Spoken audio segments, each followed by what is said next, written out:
Hello children, welcome back to my channel Archita English classes. Children, आज के इस video में मैं मिनी सिंह आप लोगों को डू और डज का जो प्रॉब्लम बच्चों को अक्सर होता है उस प्रॉब्लम को बहुत ही आसान तरीके से दूर करने वाली हूँ। तो चिल्ड्रन, हम लोग देखते हैं कि डू और डज का इस्तेमाल क्या होता है और कहाँ होता है।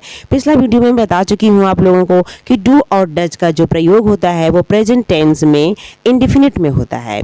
ठीक है, यानी कि प्रेजेंट इंडेफिनिट टेंस में डू और डज का प्रयोग हम लोगों को निगेटिव और इंटेरोगेटिव यानी कि प्रश्नवाचक और नकारात्मक सेंटेंसेस में करना होता है। अब हम लोग देखते हैं ये डू और डज का प्रयोग जो बच्चों को अक्सर परेशान करता है, कहाँ पे डू का यूज़ करना है निगेटिव में, कहाँ पे डज का प्रयोग करना है, तो इसे कैसे बहुत ही आसान तरीके से हम लोग सीख सकते हैं। तो सबसे पहले हम लोग यहाँ पे देखते हैं कि इसको पर्सन के हिसाब से हम लोगों को समझना होता है।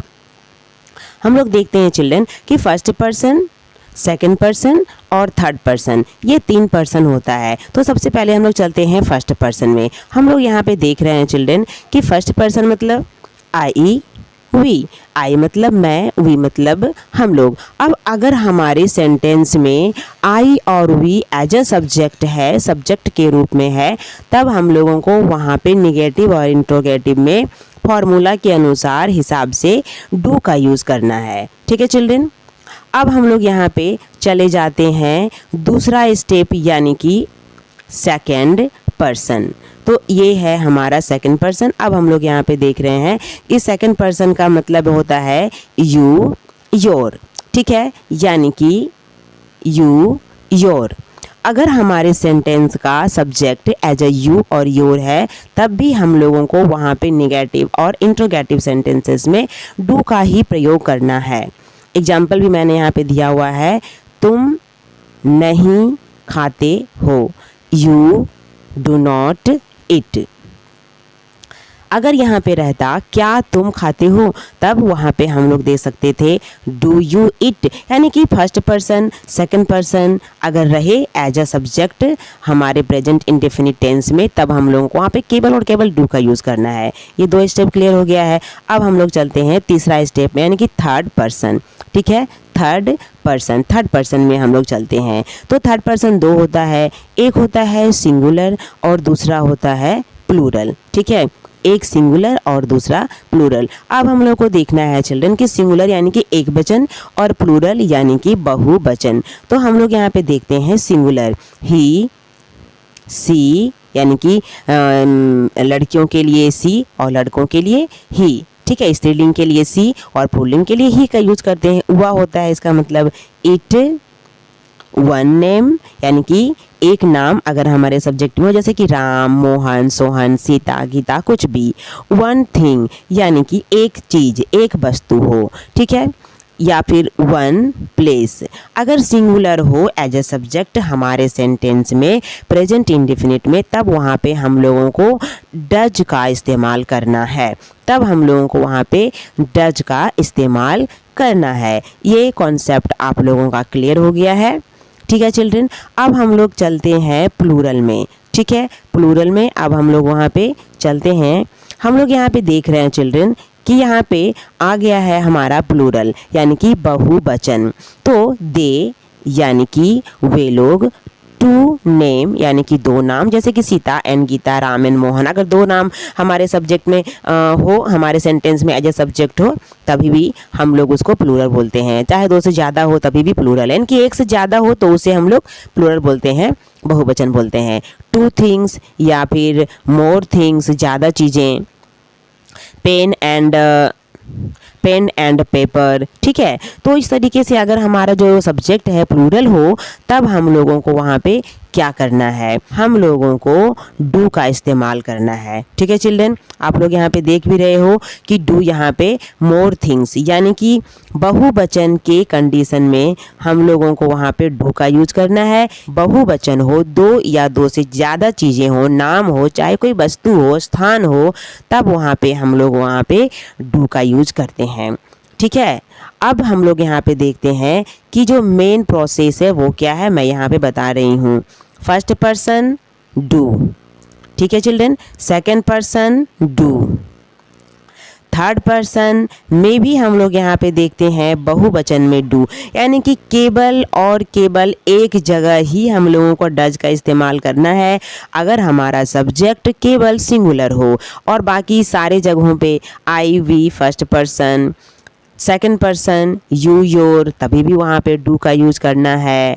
थर्ड पर्सन दो होता है सिंगुलर और एक प्लूरल होता है, तभी भी वहाँ पे हम लोगों को ये देखना है कि प्लूरल में हम लोगों को डू का ही इस्तेमाल करना। आप लोग यहाँ पे देख रहे हो नीचे में डू का इस्तेमाल करना है। केवल और केवल सिंगुलर में डज का इस्तेमाल करना है, यानी कि पूरे के पूरे डू और डज का प्रोसेस में केवल एक ही जगह हम लोगों को डज का इस्तेमाल करना है, बाकी सारे जगहों पे डू का ही इस्तेमाल करना है। ये एक बहुत ही आसान सा ट्रिक है, ये एक बहुत ही आसान सा प्रोसेस है आप लोगों को डू और डज का प्रोसेस समझने के लिए, फंडा समझने के लिए। अब यहाँ पे कंक्लूजन क्या निकल रहा है, तो यहाँ पे दो कंक्लूजन मैंने निकाला है, दो फॉर्मूला बहुत ही आसान।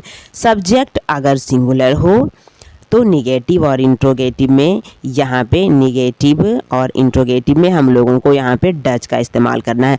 केवल और केवल सब्जेक्ट जब सिंगुलर हो तब, बाकी सारे जगहों पे हम लोगों को प्लूरल के रूप में, चाहे फर्स्ट पर्सन चाहे सेकंड पर्सन के रूप में हम लोगों को डू का ही यूज़ करना है। दूसरा यहाँ पे मैंने निष्कर्ष निकाला है, अगर सब्जेक्ट प्लूरल हो हमारे सेंटेंस में, ठीक है, तब वहाँ पे हम लोगों को निगेटिव और इंट्रोगेटिव यानी कि नकारात्मक जिसमें नहीं लगा होता है, और इंट्रोगेटिव यानी कि प्रश्नवाचक वाक्य में डू का इस्तेमाल करना है।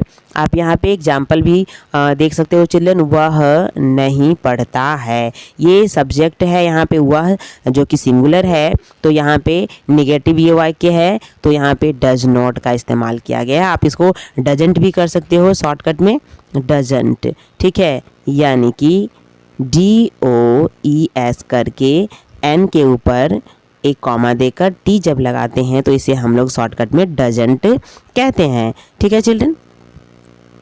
तो ये आपका प्रोसेस है डू और डज का, ठीक है। अब हम लोग एक और सेंटेंस देख लेते हैं इसका हम लोग यहाँ पे, ठीक है। क्या वह पढ़ता है, ये है आपका प्रश्नवाचक वाक्य, क्या वह पढ़ता है। डज ही रीड, यहाँ पे हमने डज का इस्तेमाल किया है क्योंकि यहाँ पे क्या है और यहाँ पे सब्जेक्ट क्या है, वह, यानी कि यहाँ पे सिंगुलर सब्जेक्ट है तो ही यहाँ पे डज का इस्तेमाल किया जा रहा है।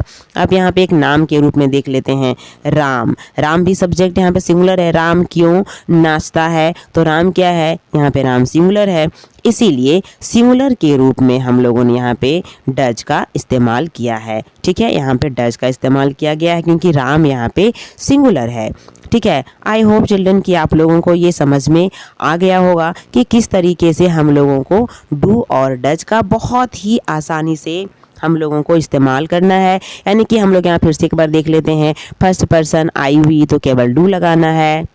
सेकंड पर्सन नंबर 2 यहाँ पे देखिए लिखा हुआ है सेकंड पर्सन में, यानी कि अगर यू और योर हो हमारे सब्जेक्ट के रूप में प्रेजेंट इंडेफिनिट में, तो भी वहाँ पे निगेटिव और इंट्रोगेटिव में केवल डू का यूज करना है।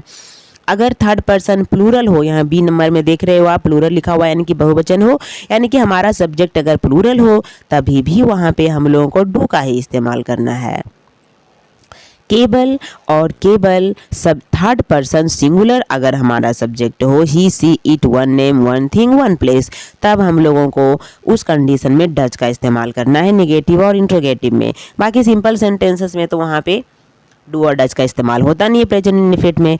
तो चिल्ड्रन अगर आप लोगों को इसमें कोई प्रॉब्लम हो समझने में तो आप मुझे कमेंट बॉक्स में कमेंट ज़रूर करना, और आप मेरे अदर वीडियोस के लिए देख सकते हो, डिस्क्रिप्शन बॉक्स में लिंक दिया हुआ है, पूरा का पूरा टेंस क्लियर किया हुआ है, तो आप वहां से जाकर देख सकते हो कि टेंस का रूल क्या है, प्रेजेंट टेंस का रूल क्या है। ये एक छोटा सा पार्ट था डू और डज। बहुत से बच्चों को डू और डज में प्रॉब्लम होता है, तो इसीलिए मैंने इस वीडियो में डू और डज का प्रॉब्लम क्लियर किया है, ठीक है चिल्ड्रन। आई होप कि आप लोगों को समझ में आ गया होगा। तो मेरे चैनल को सब्सक्राइब करना ना भूलें, लाइक कर दें, शेयर कर दें, और ज़्यादा से ज़्यादा इसे आप लोग कमेंट करके मेरे कमेंट बॉक्स में ये बताने की कोशिश करें कि कहाँ पे आपको प्रॉब्लम हो। थैंक्स।